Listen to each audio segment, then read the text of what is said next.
الله أكبر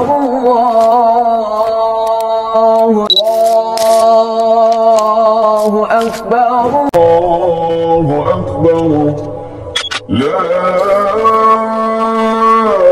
إله إلا الله والله أكبر।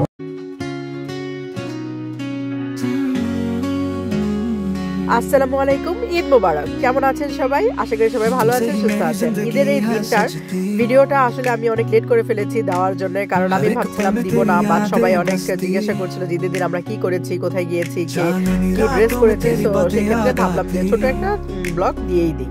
আসলে সবকিছু ক্যাপচার করা হয় না ঈদের দিন, কারণ অনেক ব্যস্ত ছিলাম, বাসায় অনেক গেস্ট ছিল, আর নিজেও রান্না বান্না নিয়ে অনেক ব্যস্ত ছিলাম। তো তেমন একটা ক্যাপচার করিনি, তো জাস্ট ফটো কয়েকটা তুলেছিলাম, সেগুলো দিয়ে আপনাদের সাথে শেয়ার করলাম আমার ঈদের এই দিনটি আমরা কিভাবে কাটিয়েছি এবং কি করেছি।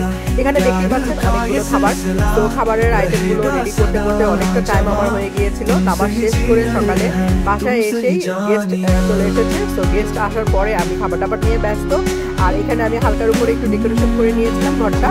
তো যাই হোক, আমি করেছিলাম পুডিং, কেক, মিল্ক কেক, তারপর কারামেল কেক, সেমাই, অন্যান্য সব ধরনের সেমাইগুলো তো ছিলই। তারপরে ছিল আমার সেই ভালোবাসার ডালাটা।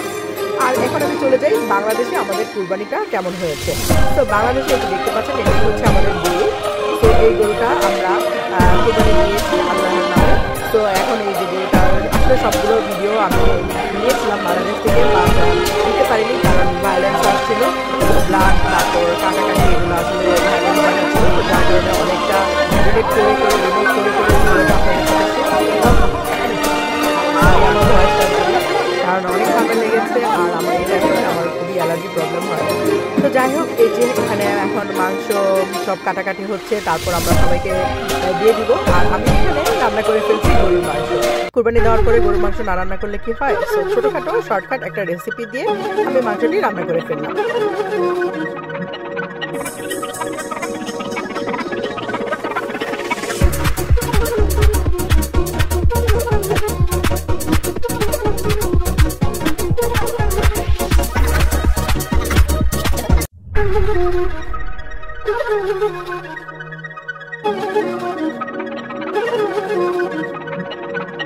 তো মাংস রান্না করে খাওয়া দাওয়া শেষ করে আমরা বেরিয়ে পড়লাম, কারণ ঈদের দিন আসলে না বেরোলেই হয় না। তো চলে গেলাম আমরা আমাদের এক ফ্রেন্ডের বাসায়।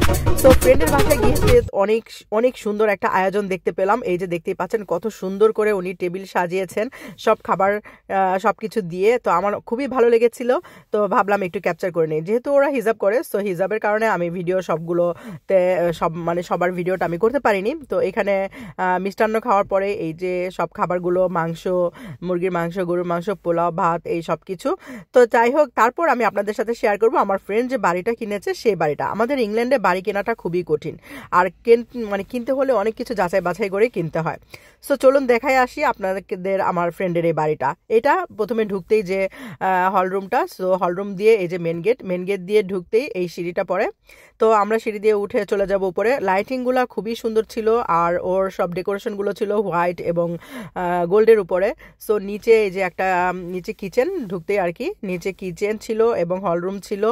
সো আমি হালকার উপরে ছোটোখাটো করে একটু তাড়াহুড়ো করেই আমি ভিডিওটা ধারণ করেছিলাম, কারণ বাসায় অনেক গেস্ট ছিল, তো যার কারণে সবার সাথে পরিচিত হতে হয়েছে। আর আমি যেহেতু নতুন এই বাসাটিতে গিয়েছি, তো যার কারণে তেমন একটা ভিডিও আমি করতে পারিনি। তো যাই হোক, আপনারা দেখে নিন কেমন সব রুমগুলো। সো কিচেন থেকে আমরা চলে যাব ড্রয়িং রুমে। তো ড্রয়িং রুমে যেতেই এখানে আসলে ও গুছাচ্ছিল, কারণ মাত্র 1 মাস হয় এই বাড়িটা তারা কিনেছে। সো এখনও অনেক কিছু গুছানোর বাকি। তো এখানে আমরা চলে এসেছি ড্রয়িং রুমে। সো ড্রয়িং রুমে এই যে সোফা, তারপর টিভি এবং আরও অনেক কিছু ছিল। তো টুকটাক খুঁটিনাটি করে আমি এই ভিডিওটা ধরতে পারিনি, কারণ গেস্ট ছিল বসা, আর সবার সামনে আসলে ভিডিওটা করাও সম্ভব হচ্ছিল না, কারণ ওনারা আসলে ভিডিওতে আসাটা লাইক করে না। তো যাই হোক, এই কারণে আমি আসলে ভালো মতোই করতে পারি না। আর এই যে এখনও দেখতে পাচ্ছেন যে সিঁড়িতে এখনও মানে প্লাস্টিক ওরা এখনও উঠায়নি, কারণ কার্পেটটা ভালো মতো সেট হতে হবে। পুরো বাড়ি এখানে কার্পেটিং করা। ইংল্যান্ডের প্রত্যেকটা বাসায় বাড়িতে মানে কার্পেট করা থাকে, যেগুলো হাউস বাড়ি, আর যেগুলো ফ্ল্যাট বাড়ি সেগুলো ডিপেন্ড করে। তো এখানে এই যে আরেকটা বেডরুম, আমরা দোতলায় উঠে গেছি। সো দোতলায় ওঠার পরে এখানে একটা বেডরুম আছে আর টয়লেট আছে, অ্যাটাচড টয়লেট। আর এখানে আরেকটা উপরে, এটা আসলে 3 তলার একটা হাউস বাড়ি। সো এখানে এই যে আবার উপরে উঠে গেলে এটা 3 তলা। তো আমি দোতলাটা শেষ করি, এখানে দোতলায় আরেকটা বেডরুম। সো এটা সেকেন্ড বেডরুম। তো বেডরুমগুলো মোটামুটি ভালোই, তেমন বড়ও না তেমন ছোটও না, বাট একটা ফ্যামিলি থাকার জন্য ঠিক আছে। আর এখানে আমি যে 3 তলায় উঠে যাচ্ছি, সো 3 তলায় ওঠার পরে আরেকটা বেডরুম, এরপর টয়লেট আছে। আসলে এই বাসাটা সবচেয়ে ভালো দিক হচ্ছে যে এখানে 3টা টয়লেট আছে। ইংল্যান্ডের সব বাড়িগুলোতেই আসলে একটা টয়লেট থাকে মাস্ট, বাট সেকেন্ড টয়লেটটা ওরা খুবই কম করে। বাট এখানে যেহেতু ওরা বাড়ি কিনে নিয়েছে, তো ওরা ওদের ইচ্ছা মতো টয়লেট ফিক্সড করে নিয়েছে। তো এখানে 3টা টয়লেট আছে। আর এটা হচ্ছে 3 তলার উপরের, একদম উপরের বাড়িটা, ঘরটা, রুমটা। এখানে 2টা বেডরুম, একটা ছোট আর একটা বড়। সো এখানেও মোটামুটি সাজিয়ে ফেলেছে। তো এই হচ্ছে এই বাড়ির অবস্থা। তো যাই হোক, আশা করি আপনাদের মোটামুটি একটা ধারণা হয়ে গেল। তো বাড়ি কেনার পরে আসলে নিজেরা সবকিছু সুন্দর করে সেট করে নেওয়া যায় নিজেদের মতো করে। এই হচ্ছে আমার ফ্রেন্ডের বাড়ি। তো এখান থেকে এখন আমরা চলে যাব ডিনারে। সো ডিনার শেষ করে আমরা চলে যাব বাসায়। অনেকটা রাত হয়ে গেছে, ঈদের দিন আমাদের এভাবেই কাটিয়েছি। আমরা অনেক ঘোরাফেরা করেছি, অনেক মজা করেছি।